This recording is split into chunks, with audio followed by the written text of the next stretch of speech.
오늘 CBS 광장에서는 기독출판사 뜰힘의 최병인 대표와 함께 기독 서적에 대한 이야기를 나눠보려고 합니다. 대표님 어서 오십시오. 예, 안녕하세요. 반갑습니다. 먼저 간단히 본인 소개 좀 해주시죠. 네, 저는 말씀하신 것처럼 뜰힘 출판사를 운영하고 있는 최병인이라고 합니다. 네, 편집도 하고 있고 예, 마케팅도 하고 있고 제작도 하고 있고 네, 다 맡고 있습니다. 예, 1인 출판사라고 들었는데 네, 언제부터 시작하신 거죠?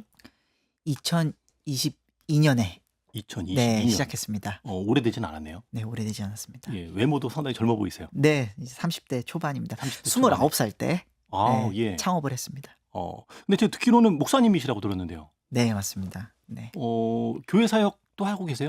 네, 지금 사역도 하고 있고 이제 저는 겸직 목회자라고 할 수 있죠. 이중직 목회자라고도 할 수 있는데 이제 두 가지를 좀 병행하면서 네, 그 밸런스를 잘 맞추면서 살고 있습니다. 예, 그럼 신대원 공부하실 때는 네, 출판을 하고자 하는 그 꿈이 더 크셨던가요? 아니면 교회 사역이 더 마음이 더 크셨던가요? 저는 원래부터 계속 예, 교회 사역 예, 그러니까 제가 이제 조금 더 말씀을 드리자면은 학부에서도 신학을 했습니다. 네, 하고 이제 졸업을 하면서 그때가 2016년 뭐 그쯤이었는데 목회를 해야 되는데 고민이 많았어요. 그래서 이제 한국 교회가 굉장히 축소되고 또 주변에 이제 선배 목회자들의 또 그런 어떤 삶을 보면서 결국엔 나는 이렇게 가면은 왜냐면 저는 1세대 크리스천이거든요. 그래서 네, 나는 이런 식으로 가면은 내가 좋아하는 이 사역을 못 하겠다 생각해서 내 잡을 가진 목회자가 되어야겠다를 고민을 많이 했어요. 그래서 졸업하면서 바로 취업을 했습니다. 출판사로. 신학대학원을 가지 않고요. 네, 그렇게 하고 한 3년 정도 책을 만들고 이제 편집자는 3년 차부터 이제 편집자라는 말을 붙여주거든요. 그 아, 그래요? 전까지는 예, 그냥 명칭이 없습니다. 네, 그런 좀 보수적인 네, 그런 업종인데 그래서 한 3년 차 됐으니 내가 이제 편집자다 이러고 이제 퇴사를 하고 신학대학원에 입학했습니다. 아, 학부를 졸업하고 먼저 출판사에 취직을 하시고 네, 3년 정도 편집 업무를 하시다가 네, 독립을 하신 거군요. 네, 말하자면 맞습니다. 1인 출판사를 차리시고. 원래 맨 처음에는 내가 출판사를 만들어야겠다라는 생각은 없었는데 이제 퇴사를 하고서 외주로 이제 이웃 출판사들의 책을 막 작업을 했었거든요. 네, 하는데 너무 아쉽더라고요. 왜냐면 애써서 책을 만들었는데 계속 저를 떠나는 거예요. 뭐 제 책은 아니죠. 저자가 아니기 때문에. 네, 근데 그만큼 편집자는 애써서 책을 만듭니다. 네. 그래서 너무 아쉽다.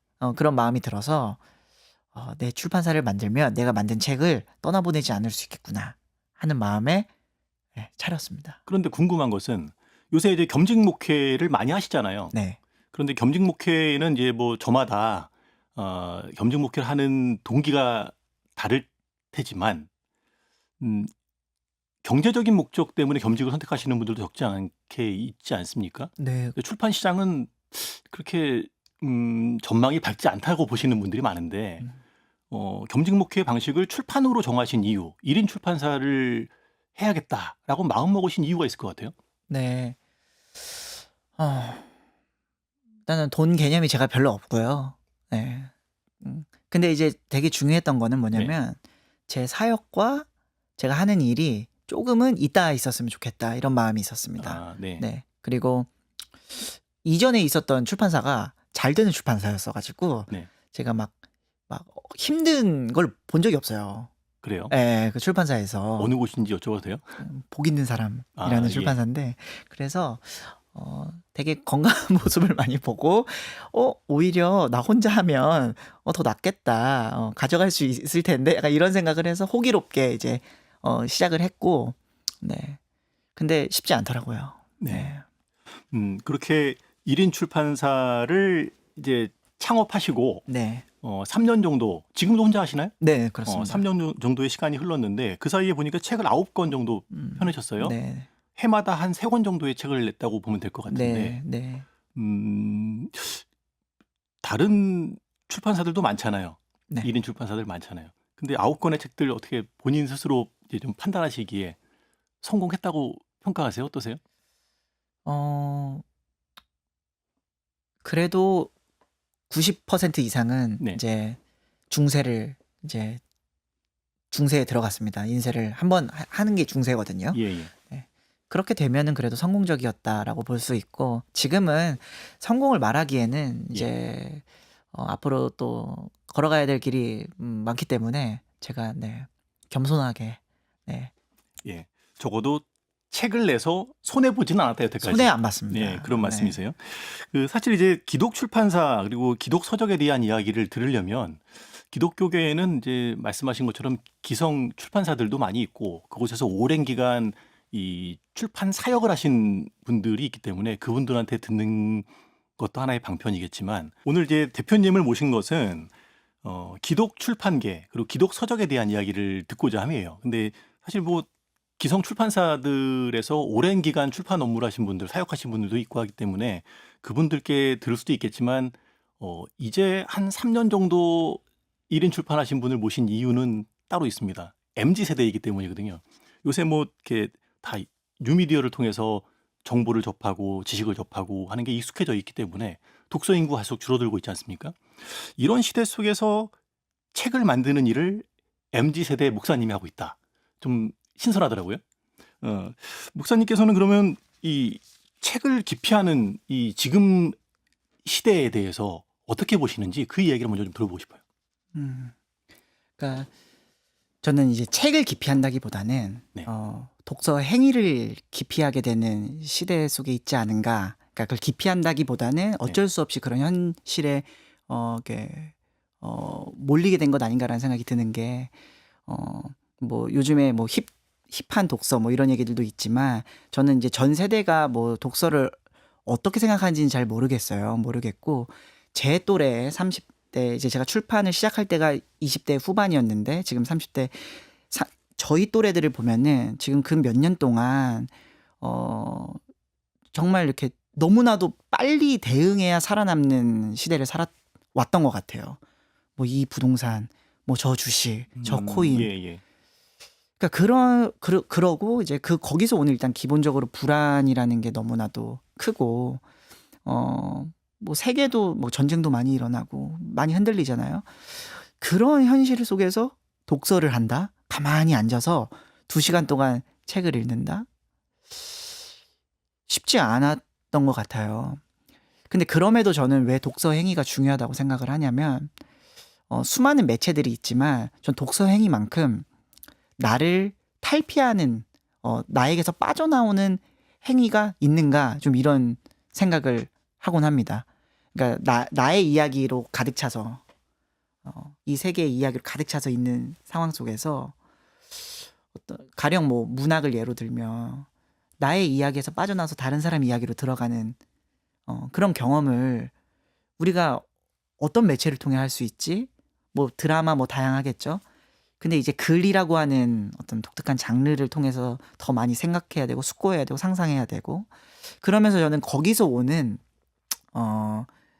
유익은 그래서 저는 독서 행위를 좀 약간 영적인 행위다라고도 좀 생각이 들어요. 독서행위는 영적인 행위다. 네네네. 왜냐하면 제가 예. 기도를 깊이 들어갈 때랑 네.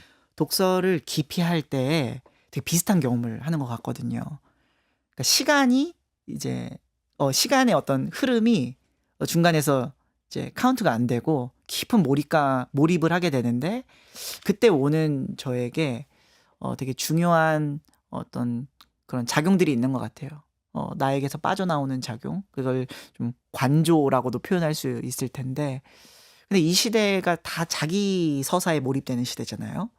그래서 이제 저는 여기서 이제 MZ 세대라고 했는데 MZ는 잘 모르겠고 네. 독서 행위의 중요성을 얘기할 때 나에게서 빠져나올 수 있는 중요한 수련이다. 예. 그래서 저는 책에 대해서 다루는 것보다 독서 행위에 대해서 다루는 것도 되게 중요하다라는 생각을 많이 합니다. 네. 문자로 되어 있는 그것이 이제 뭐 책이 될 수도 있고 네. 전자책이 될 수도 있고 그쵸. 다른 형태의 어떤 또 매체가 될 수도 있다는 말씀이에요. 네, 일단 네. 읽음으로써 자기 네. 스스로 집중하던 나에게 집중하던 것에서 좀 벗어나서 나를 좀 뭐랄까요? 객관적으로 나를 볼 수 있는 경험? 그쵸. 뭐 그런 네. 것이 필요하다는 말씀이에요. 네, 네, 그렇죠. 그러니까 저는 디바이스는 바뀔 수 있다고 생각을 합니다. 예. 그래서 뭐 글이냐 책이냐 이렇게 해서 글이라고도 말할 수 있고 뭐 책이라고도 말할 수 있는데 저는 글이라는 그러니까 글자 언어라는 어떤 콘텐츠는 따로 두고 그것이 종이책의 옷을 입을 수도 있고 전자책의 옷을 입을 수도 있고 그 디바이스는 이제 앞으로 계속 다양해질 텐데 제가 말씀드리는 거는 문자 언어에 예. 좀 집중을 하고 싶었던 거예요. 문자를 통해서 우리가 경험하게 되는 그 독서 행위를 통해서 경험하게 되는 게 상당히 그냥 어떤 지식을 그냥 습득하는 차원을 좀 넘어서서 나에게 좀 더 새로운 기능을 하는 것 같아요. 그래서 제가 러닝 좋아하거든요. 하루에 한 5km씩 뛰는데 네. 그러니까 사실 지금 그 러닝과 독서 행위가 되게 저는 비슷한 느낌이 많이 들어요. 네. 어떻게 비슷하죠? 사실 저한테 많이 질문하는 부분이 책 읽기 너무 힘들다. 예. 지금 출판사도 하고 있고 책 어떻게 읽죠? 이러면은 제가 한 30분만 읽으라고 얘기를 해요. 30분 동안 읽으면은 앞으로 1시간 읽을 수 있고 2시간 읽을 수 있다. 그러니까 러닝도 30분 뛰면 1시간 뛸 수 있거든요. 그 전에 예. 포기해서 그렇지. 그러니까 육체적인 행위인 예, 거죠. 근데 그 육체적인 행위가 주는 좀 그런 작용들, 좋은 작용들이 있는데 그래서 계속 뭐 책을 읽으면 좋은 정보가 들어온다. 뭐 이런 걸로는 앞으로 책의 미래를 논하기는 되게 어려울 것 같고 제 생각에는. 그래서 독서 행위가 인간에게 가져다 주는 유익이 무엇인가. 네. 그런데 좀 더 초점이 있습니다, 저는. 예. 네. 그런 측면에서 독서는 영적 행위다. 좀 이렇게 좀 독특한 표현인데, 네. 예, 뭐 신앙인들에게는 기독서적을 읽는 것이 영적인 행위일 수도 있다. 네. 뭐 이렇게도 해석할 수 있겠고요. 네. 그런데 이제 워낙에 다양한 매체들을 접하고 살고요. 또 뭐 또 바쁘게 살지 않습니까? 그러다 보니 뭐 그 책뿐만 아니라 독서 행위 자체를 할 수 있는 시간이 개인에게 많이 없는 시대인 것 같아요. 음, 그러다 보니 출판계는 좀 많이 어렵지 않을까, 또 어렵다는 말을 듣기도 하고요. 기독 출판계는 어떤가요, 상황이? 그러니까 전반적으로 이제 출판이 어려워진다라고 하는데 제가 서울국제도서전에 참여를 했거든요. 근데 네. 이번에 작년에도 그렇고 10만 명 이상 독자분들이 오거든요. 근데 거의 90%가 여성이에요. 예. 여성 독자예요. 그래서 출판계가 어려운가라는 질문을 했을 때는 저는 아직 그거를 잘 모르겠어요. 왜냐면 잘 되는 출판사들은 또 잘 되고, 네, 기독교 출판에서도 잘 되는 출판사들이 계속 잘 돼요. 그래서 출판계가 어렵다라는 거는 잘 모르겠는데 제가 이제 좀 얘기하고 싶은 거는 얼마 전에 제 지인 중에 큰 이제 문학 출판사의 마케터가 있는데 거기는 실제로 지금 타겟 독자를 90% 이상으로 여성들로 보더라고요. 2030 여성이 95% 이상이다. 예. 실제로 그렇게 기획을 하고 그렇게 마케팅을 한다고 하더라고요. 그럼 자연스럽게 그러면 그 안에서 나오는 이제 담론들이 이제 여성주의 담론이겠죠. 뭐 당연한 건 아니겠지만, 근데 실제로 이번 올해에 이제 문학동네에서 나오는 젊은 작가상이라고 하는 이제 이제 책이 있어요. 매번 이제 젊은 문인들을 이렇게 투고를 해서 선정해서 발표하는 건데 이제 올해는 7명 모두가 여성이에요. 그래서 저는 이런 걸 보았을 때 우리 기독교 출판계에 담론이 있는가 이런 질문이 많이 들어요. 그러니까 출판계가 어려워진다. 이거는 좀 저는 무슨 말인지 잘 모르겠어요. 그러니까 제가 그러니까 허상 같아요. 그 말이. 네. 그러면서 어려워서 책을 더 사주세요. 결국에 이렇게 갈 거냐라는 거죠. 그게 아니라 우리 기독교 안에서 꺼내놓는 담론이 있는가. 네. 그럼 담론에 맞춰서 그 독자들을 우리가 생각을 해야 되는데 계속 이제 일을 하면서 우리는 담론이 많이 없는 것 같다는 생각이 많이 들었어요. 저는. 네. 말하자면 이제 기독교 출판계가 크리스천들로 하여금 독서 행위에 몰입하게끔 담론을 제시하지 못하고 있다. 네, 네. 예. 그런 어떤 흐름을 만들어내지 못하고 있다는 말씀이에요. 근데 뭐 독자 입장으로 생각을 해보면 네. 기독교 서적 또 뭐 신학 서적도 포함이 되겠고요. 좀 다가가기가 좀 어렵다는 느낌을 많이 느끼거든요. 네. 어떤 점에서 일단 좀 그러시나요? 무겁다는 느낌? 음. 예. 딱딱하다는 느낌? 음. 어 그게 이제 저만의 생각은 아닐 것 같고요. 물론 이제 책을 많이 보시는 분들은 뭐 친숙하게 여길 수도 있겠지만 어 '왜 기독교 서적은 딱딱한 이미지일까?' 그 저기 젊은 출판인이 보시기에는 어떻습니까? 네. 제가 어떤 사연이 하나 있는데 네. 그 저는 좀 예쁜 책을 만들고 싶었어요. 그 예. 이유는 제가 신학교를 다닐 때 저희 학교가 좀 멀었거든요. 양평에 있었는데 지하철 타면 2 시간 동안 예. 타고 갔었어야 됐어요. 그러니까 거의 도서관에 저는 지하철이 도서관이었습니다. 그때 이제 과제도 하고 책도 읽고. 근데 항상 부끄러웠어요. 뭐냐면 2 시간 동안 책을 이렇게 앞 사람이 보잖아요, 그 그렇죠. 표지를. 예예. 볼 수 있죠. 근데 이제 항상 제가 펴 있는 제가 읽고 있는 책은 예를 들어 백인 남성이 딱 이제 표지에 있고 종말론이라는 예. 큰 글씨가 써 있는 책들을 막 읽고 있는데 하루는 어떤 분이 계속 유심히 보더라고요. 그러니까 저희가 학교를 갈 때 이제 막 터널을 막 지나가거든요. 예. 그러니까 마치 어떤 세계로 진입하는 마법사처럼 저를 보는 듯한 느낌을 받았습니다. 그래서 왜 이렇게 책이 예쁘지 않을까 이런 생각을 많이 하면서 근데 기본적으로 아까 이야기랑 좀 관련이 있듯이 저희가 독자층이 독자층을 설정한 그 독자층이 기존에는 너무 목회자 중심이었던 것 같아요. 예. 그러니까 자연스럽게 이 안에서 나오는 그 신학과 그러니까 교회가 어떻게 보면 계속 멀어지는 예. 멀어지는 그리고 계속 이 책은 그러니까 여러 가지 메커니즘이 있을 수 있는데 제가 바라볼 때는 일단 기존에 이제 전통적으로 저희 한국에서 만들어내는 신학책들은 일단 권위가 있어 보여야 돼요. 왜냐면은 또 목사님들이 이제 서재에 또 둬야 되고 그러니까 그런 책들이 이제 주를 이루고 나서 아니면 이제 또 완전히 반대급부로는 간증서들이 많았죠. 예예. 네. 그러니까 요런 어떤 현실 속에서 저는 그 중간에 책들이 많이 없다는 생각이 많이 들었고 그럼 일단 디자인부터 잘 좀 예쁘게 디자인부터 대중적이게 좀 만들어야겠다라는 생각을 가지고 있었습니다. 네. 예. 음. 요 근래에 기독교 출판 시장에서는 지금 말씀하신 그런 예쁜 책들이 많이 나오나요? 네. 그래도 변화가 왜냐면 좀 있어요? 네네네. 그러니까 그러니까 기독교 내부에서도 너무 좋은 디자이너분들이 많고 또 외부에서 활발하게 이제 활동하시는 디자이너분들과 협업하기도 하고 그래서 요즘에는 기독교 출판계 내에서 디자인들이 많이 좀 예쁘게 좀 나오고 있는 것 같습니다. 예. 근데 1 차적으로는 뭐 눈에 띄는 책에 손이 가는 것은 뭐 자연스러운 현상인데 본질적으로는 아까 이제 언급하셨던 담론. 음 어 기독교인들이 기독교 서적을 찾아볼 수 있는 어떤 그 강한 동기가 좀 돼야 되지 않겠어요? 그러기 위해서는 좀 어떤 노력들이 필요할까요? 출판계에서 그런 담론을 어떻게 만들어내야 된다고 보세요? 음.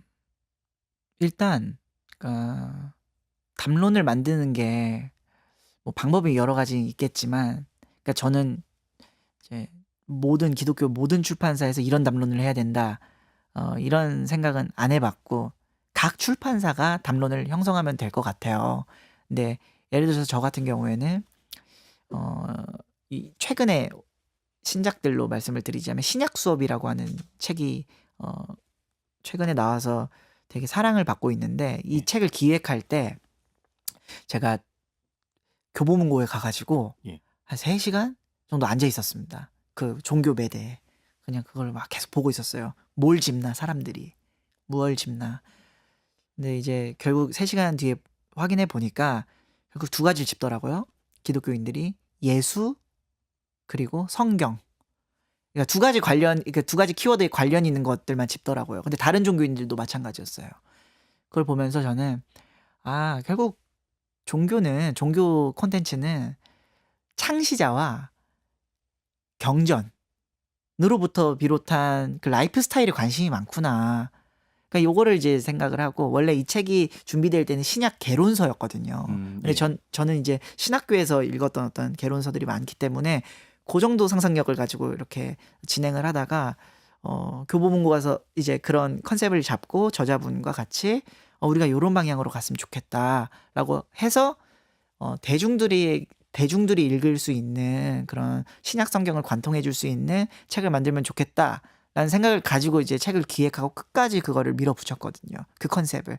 인쇄소 넘기기 전까지도 단어 하나하나 고치고 그리고 나서 한 책이 나오고 2주 만에 또 책이 다 나가고 이제 그런 경험들을 통해서 담론을 만드는 게 사실 우리가 먼저 이런 담론을 꺼내놓는 것도 되게 중요한데 기존에 지금 사람들이 뭘 느끼고 있고 뭘 필요로 하고 있고 어디에 지금 뭔가 궁금증을 가지고 있는지에 대해서 계속 고민하는 그런 노력들 그게 담론을 만들지 않을까 이런 생각을 하면서 저도 계속 바뀌는 것 같아요. 담론을 형성하는 게 그냥 저기 가끔 이게 왜냐면은 저기 미국에서 어떤 신학이 유행을 해요.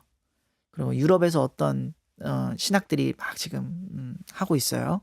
번성하고 있어요. 네. 근데 그걸 바로 갖고 와서 한국에 내놓는 게 담론을 가지고 내놓는 건가 했을 때 그런 필요도 있지만 저는 궁금증이 생겨요. 이게 우리의 담론인가? 우리 한국 개신교, 한국 기독교, 한국 종교에서 나오고 있는 그런 질문들인가? 라고 했을 때는 이제 궁금증이 생기는 거죠. 저는 근데 그 후자를 좀 하고 싶어요. 말하자면 지금 한국 교회의 일반적인 성도들이 무엇에 관심이 있는가를 들여다보고 네. 그 답을 줄 수 있는 책을 기획하는 것이 필요하다. 그런 그렇죠. 말씀이네요. 네. 답을 주거나 예. 아니면 거기서 하나 더 질문을 던지거나 네. 뭐 그런 고민들을 많이 하고 있는 것 같습니다. 예. 근데 목사님은 책을 이제 기획하시면서 기독교인들에게 읽히는 책을 고민하세요? 아니면 비기독교인들도 함께 읽을 수 있는 책을 고민하세요? 기독교인이 읽히면서 기독교인들이 읽으면서 비기독교인이 읽을 수 있는 그런 책인데 예. 그러니까 두 개를 포괄하는 거죠. 근데 그 두 가지가 전 떨어지지 않는다고 생각을 해요. 그러면서 근데 이제 자칫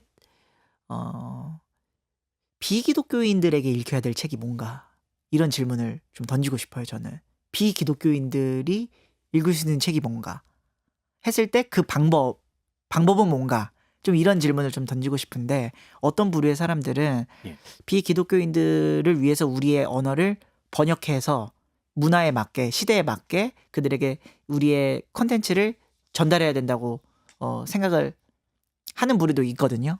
그런데 이제 저 같은 경우에는 기독교의 그 언어를 가장 순전하게 번역하지 않고 기독교의 언어를 제공할 때 비기독교인들이 읽을 수 있다고 생각을 해요. 그러니까 이게 좀 사례를 말씀드리면 제가 얼마 전에 불교가 너무 궁금했어요. 예. 불교가 너무 궁금했는데 그럼 제가 검색을 막 유튜브에다 했거든요. 근데 나오는 그 컨텐츠들이 붓다와 AI, 뭐 불교와 현대 철학. 근데 제가 알고 싶었던 거는 불교 그 자체의 언어였어요. 그러니까 자칫 우리가 기독교를 설명하고 기독교를 표현하려고 할 때 일반 비기독교인들에게 우리가 거기까지 나가려고 노력하는 건 좋은데 진짜 기독교를 궁금해하는 비기독교인들의 니즈가 뭐냐. 여기서는 저는 진짜 기독교의 언어를 듣고 싶어 한다고 생각을 해요. 네. 그래서 가장 기독교적일 때 비기독교인들도 더 궁금해하지 않을까. 좀 이런. 그러니까 우리가 그 자리를 지키고 있자. 요즘은 너무 그걸 보여주려고 하는 듯한 네.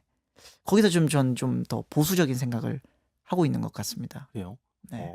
그 교회 안에서 통용되는 그 일반적인 용어들이 네. 교회 밖에서는 이해할 수 없는 용어들이 있다고 해서 네. 그 부분을 지적하시는 분들도 있는데 네. 반대 이야기를 하시네요. 같은 이야기죠. 근데 저는 기독교의 언어인가 그게 아니면 기독교 한국 개신교 교회 문화의 언어인가는 고려해 볼 필요가 있다고 생각해요. 네. 전 두 가지는 다르다고 생각하거든요.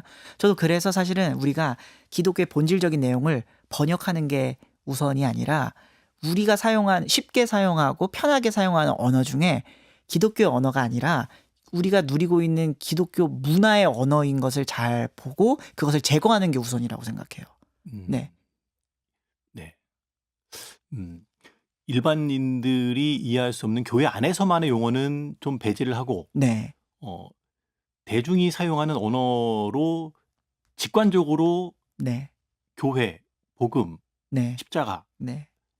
직관적으로 그냥 이야기를 하는 것이 필요하다. 네. 그렇죠. 예, 누구나 이해할 수 있게. 누구나 예. 이해할 수 있어야 보편적인 종교고 네. 기독교 자체가 이게 한국에서 만들어낸 어떤 문화가 아니라 2000년 동안 가지고 왔던 고등 종교잖아요. 그러면은 이 언어를 무리하게 바꿀 때 오히려 저는 사람들이 기독교를 이해하기가 어려울 거라고 생각을 해요. 네. 그래서 좀 그게 되게 어렵지만 우리가 성찰해야 될 거는 우리의 언어가 문화의 언어인가 아니면 진짜 기독교적 언어인가 이거를 고민해서 잘 사용해야 되고 저는 이제 출판을 하면서 그 기독교의 언어를 잘 발라내서 진짜 좀 순수한 기독교적인 그런 메시지를 좀 전하고 싶어요. 네. CBS 성장 오늘은 우리 사회의 기독 출판 사역의 현황 그리고 그 전망은 어떠한지 1인 출판사 뜰힘 최병인 대표 모시고 이야기 듣고 있습니다. 잠시 광고 듣고 이어가겠습니다. 대표님, 미디어 환경이 많이 바뀌고 있고요. 앞에서도 말씀드렸지만 대부분 이제 그 영상으로 다양한 콘텐츠들을 소비하는 시대잖아요. 이런 시대 속에서 기독 출판사만이 할 수 있는 일이 있을까 한번 좀 고민을 해봤으면 좋겠는데 어떤 고민하고 계세요? 저는 그 영상이 대체할 것 같진 않아요. 그러니까 그러니까 유튜브 콘텐츠만 보더라도 그 콘텐츠를 제작하시는 분들이 네. 결국엔 이제 1차 자료로 사용하는 것이 이제 출판물이기 때문에 대체될 것 같지는 않고 오히려 좀 더 그러니까 상호 간에 좀 이렇게 좀 소통? 상호 간에 왜냐면 그 유튜브나 이런 다른 매체가 1차 자료를 소개해 주고 또 1차 자료는 그거에 맞는 또 정보를 제공해 주고 그래서 최근에 그 나온 영화가 킹 오브 킹덤 킹 오브 킹스. 예. 킹 오브 킹스 예. 킹 오브 킹스에서도 결국 그게 이제 기존에 있던 소설을 1차 자료를 가지고 영상화한 거잖아요. 그래서 저는 이거 두 가지가 서로를 밀어내는 게 아니라 같이 좀 잘 좀 기독교의 하나의 문화를 좀 잘 같이 만들어 나갔으면 좋겠다 좀 이런 생각을 가지고 있습니다. 예. 그래도 이제 기독 서적은 신학적인 내용을 아무래도 좀 담게 되잖아요. 좀 뭐랄까 좀 그 무거울 수도 있고 또 내용이 깊어서 가볍게 읽기에는 좀 부담되는 책들일 수도 있고요. 음, 바쁜 현대인들이 그래도 기독 서적을 찾아서 읽을 수 있게끔 좀 유인하는 노력도 필요하지 않을까 싶은데 출판계에서 음. 어떤 노력이 필요할까요? 일단 유인도 유인인데 네. 기독교 그러니까 기독교 출판 내에서 글 자체가 다양한 장르가 있었으면 좋겠어요. 아까 말씀드렸던 것처럼 너무 전문적인 서적들. 예. 그러니까 저는 최근에 이제 모두가 신학책을 읽어야 된다. 모두가 신학책을 읽어야 된다라는 이야기를 하는 분들도 있는데 저는 좀 그게 현실적으로 가능할까 이런 생각이 들어요. 예. 저희가 의학 서적 안 읽잖아요. 그렇죠. 모두가. 예. 예. 그거는 전공자들이 읽는 거고 모두가 자신의 전공이 있고 근데 이제 그러면은 이제 기독교 내에서 읽을 수 있는 다양한 글 안에서도 이제 뭐 다양한 뭐 산문, 소설 뭐 여러 가지 이제 장르 안에 기독교 콘텐츠가 담겨야 되는데 그게 다른 일반 서적들에 비해 기독교의 그 장르가 되게 좁은 것 같아요. 그래서 기독교 출판이 나가야 될 방향성이라고 한다면 정말 다양한 글쓰기를 할 수 있는 작가들도 좀 발굴해야 되고 직접적으로 그런 기획을 해서 좀 그런 책들을 좀 만들어내야 되고 좀 그런 노력이 필요하지 않을까 싶습니다. 예. 책을 기획하는 것도 중요하긴 하겠지만 이것이 좀 책을 내놓으면은 알려져야 되잖아요. 대표님 기획하신 책들은 그냥 책을 인쇄해서 서점에 납품하면 자연스럽게 이제 팔려 나간 결과가 중세로 이어졌나요? 어 아니요. 그런 건 아닌 것 같고요. 그런 예. 건 아닌 것 같고 뭔가 좀 MZ 세대들에게 기독교 서적을 읽히게끔 음 함께 나누게끔 뭔가 노력이 덧붙여지지 않았을까 하는 생각이 들어서 여쭤봅니다. 음 일단 저는 출판사 SNS를 많이 안 하는 것 같아요. 그러니까 좀 이렇게 공적인 접근으로 안 하고 저 개인 SNS로 예. 많이 활동을 합니다. 그래서 오히려 좀 더 직접적으로 이제 책을 제 개인의 글로 소개하고 좀 그런 어 음 방법이 있고, 또 유튜브 채널 중에서도 이제 기독교 채널들과 같이 협업하는 방식으로도 많이 작업을 하고 있고. 네.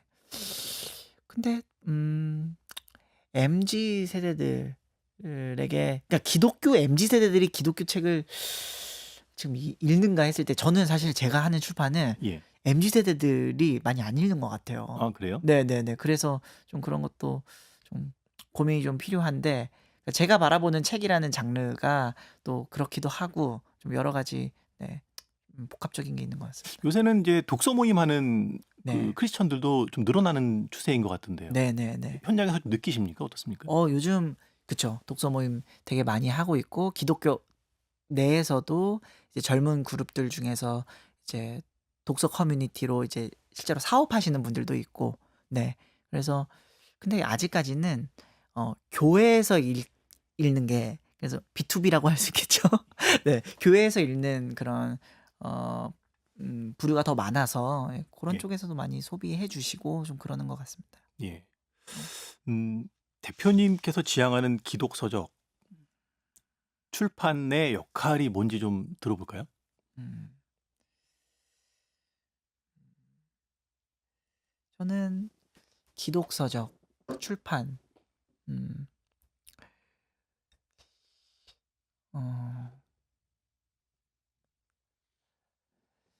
어 원래는 이제 문서 사역, 맨 처음에 이제 출판사에 들어갔을 때 문서 사역이라고 하는 말을 그렇게 좋아하지 않았습니다. 그러니까 마치 이렇게 사역이라고 하면 뭔가 더 비장해야 되고, 예. 이건 어떻게 보면 그냥 나의 어떤 커리어일 수도 있고 이런데, 근데 요즘 들어서는 문서 사역이라는 말을 되게 쓰고 싶어요. 예. 그러니까 제가 만든 책들을 통해서 이제 가장 행복할 때가 뭐냐면, SNS 뭐 인스타그램 이런 거 봤을 때 어떤 독자분이 밑줄을 쳐서 포스팅을 해요. 근데 그 문장을, 그러니까 작업자니까 딱 그 문장을 딱 봤을 때 기억이 나는 거예요. 제 작업했을 때 그 네네. 순간이. 그럼 결국 독자와 제가 그 문장에서 만나는 예예. 거거든요. 이제 그런 경험을 하다 보니까 이게 정말 하나의 비즈니스를 넘어서서 사역이 될 수 있구나. 기독교의 좋은 가치를 전달하고 기독교의 어떤 내용들을 잘 전달할 수 있구나. 그래서 이제 그런 생각이 들면서 또 하나는 어 어 최근에 이제 나온 책 중에 정광훈 현상의 기원이라고 하는 책이 있는데, 이 책이 되게 지금 뜨거운 감자로 지금 소개되고 있거든요. 예. 사실 되게 민감한 주제이기도 하고, 예. 예, 그렇거든요. 근데 이제 요번에 작업을 하면서 걱정됐던 거는 뭐냐면, 의외더라고요. 이 저자분이 기존의 유튜브나 이런 데서 이 현상에 대해서 많이 논하셨어요. 네. 예, 여러 채널에서. 근데 책으로 나오니까 이상하게 저자분과 제가 긴장이 되더라고요. 이미 많아요. 예. 예. 그건 실제로 출연에서도 나오는 내용들이 많은데, 그러니까 아무리 시대가 바뀌고 또 앞으로 이렇게 뭐 미디어가 많이 달라졌다고 하더라도 책이라는 그 콘텐츠 자체가 가지고 있는 그 공신력, 그 힘, 이런 것들이 있기 때문에 우리는 책이라는 그 디바이스를 통해서 말할 수 있어야 된다고 생각이 드는 거예요, 중요한 문제에 대해서는. 그러니까 '언론의 역할도 하지 않는가.' 이런 생각을 하면서 요번에 이 책을 내면서 좀 기독교 출판을 단순히 어떤 사적 차원이라기보다는 공적으로도 우리가 내놓는 어떤 중요한 통로가 될 수 있지 않을까 좀 이런 생각을 했습니다. 예. 음, 교회에 대한 사회적인 이미지가 많이 좋지 않잖아요. 과거에 비해서. 어, 교회를 떠나는 청년들도 많고 이런 시대에서 출판이 뭔가 아까 이제 사역이라는 표현을 과거와 달리 지금은 중요하게 여긴다고 하셨으니까 음, 출판 사역을 통해서 지금 네, 뭔가 한국 교회에 기여해야 된다라고 하는 생각도 분명히 있을 것 같아요. 네, 그쵸. 어, 그래서 아까랑 비슷한 이야기인데 저는 기독교에 대한 인식이 되게 너무 부정적이잖아요. 네. 근데 너무 위축되지 않아야 된다고 생각을 해요. 정말 예. 기독교인들은. 네. 그러니까 우리 사회가 되게 부정적으로 인식하는 거는 한국 개신교, 한국 기독교의 현상이지 실제로 우리가 가지고 있는 그 기독교는 어, 값어치가 있거든요.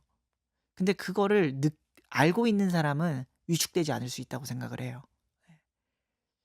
근데 이제 그걸 모르거나 또 마음이 여리거나 하면 계속 그 사회를 두려워하고 근데 이제 그런 경향으로 흘러가게 될 것 같은데 저는 이럴수록 기독교 출판은 그냥 우리가 진짜 해야 될 이야기들을 그냥 계속 내던졌으면 좋겠어요. 사회에. 그리고 기독교인들에게. 막 이 세상과 우리 단절해 이런 게 아니라 좋은 가치를 계속 제공을 해야 돌아갈 수 있는 곳이 생기잖아요. 컨텐츠. 우리가 던지는 컨텐츠로 돌아와야 되는데 사람들이. 그러면서 저는 위축되지 않았으면 좋겠다. 기독교 출판이. 네, 그런 예. 생각을 좀 합니다.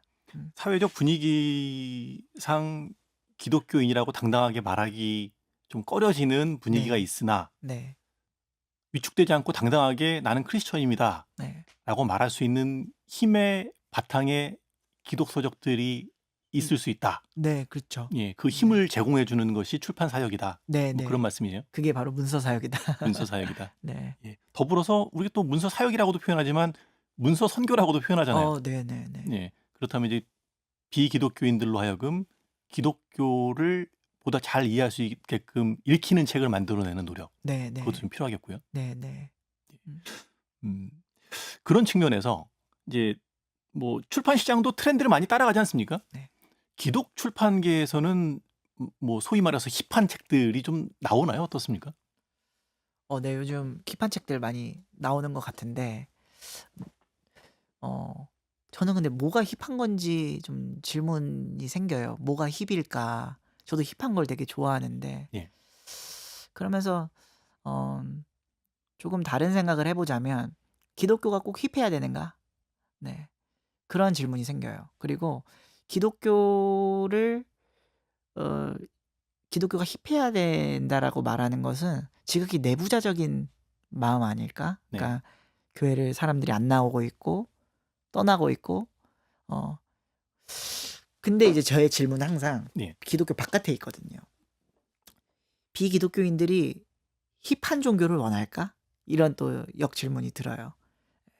와서 이제 종교가 궁금해서 아까 제가 붓다와 AI 이런 것처럼 기독교 자체가 궁금한 사람들이 이제 콘텐츠를 찾아보려고 하고 글을 읽어보려고 하는데 이 콘텐츠가 계속 힙하려고 해요. 이분들은 종교를 원하는데. 예. 네.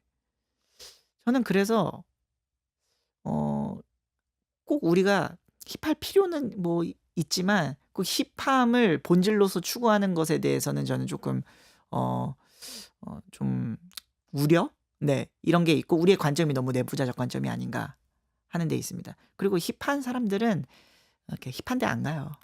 제가 볼 때. 네. CBS로 옵니다. 힙한 예. 사람. 네, 네. 이 MZ 세대 사역자로서 책을 내고 있지만 아까 말씀에 이제 그동안에 내놨던 책들을 MZ 세대는 정작 읽지 않는 것 같은 느낌이다라고 말씀하셨어요. 네. 근데 책들을 보면은 또 타깃은 MZ 세대가 아닌가 싶은 느낌의 책들이던데요.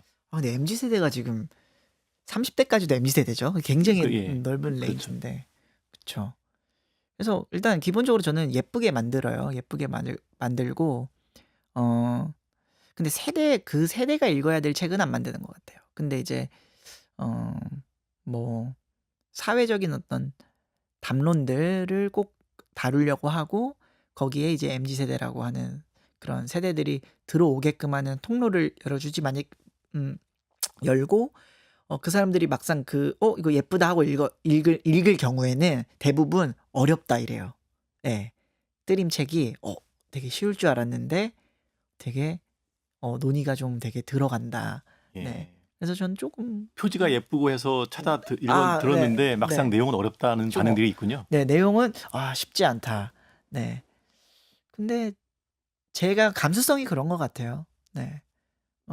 겉은 되게 이렇게 편안하고 또 쉽게 하지만 그 안에 있는 알맹이, 그러니까 저는 바깥에가 화려한데 안에가 이제 빈약한 거를 안 좋아하거든요.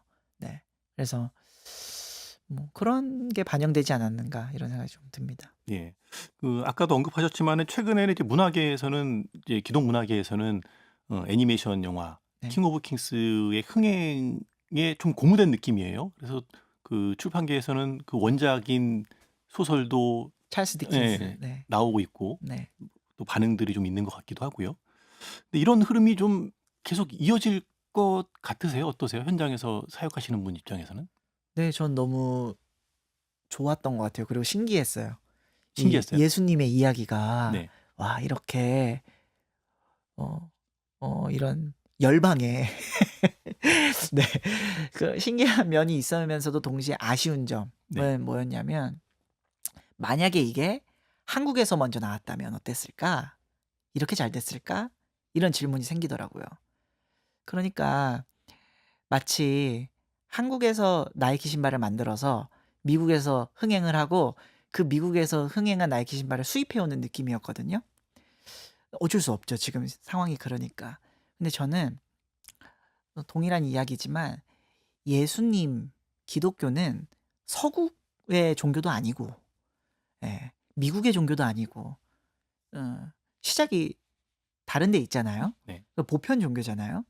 근데 우리가 그런 이제 너무 좋은 지금 상황이지만 우리가 이제 예수님에 대한, 기독교에 대한 콘텐츠를 만들어낼 때 우리가 다이렉트로 만들었으면 좋겠어요.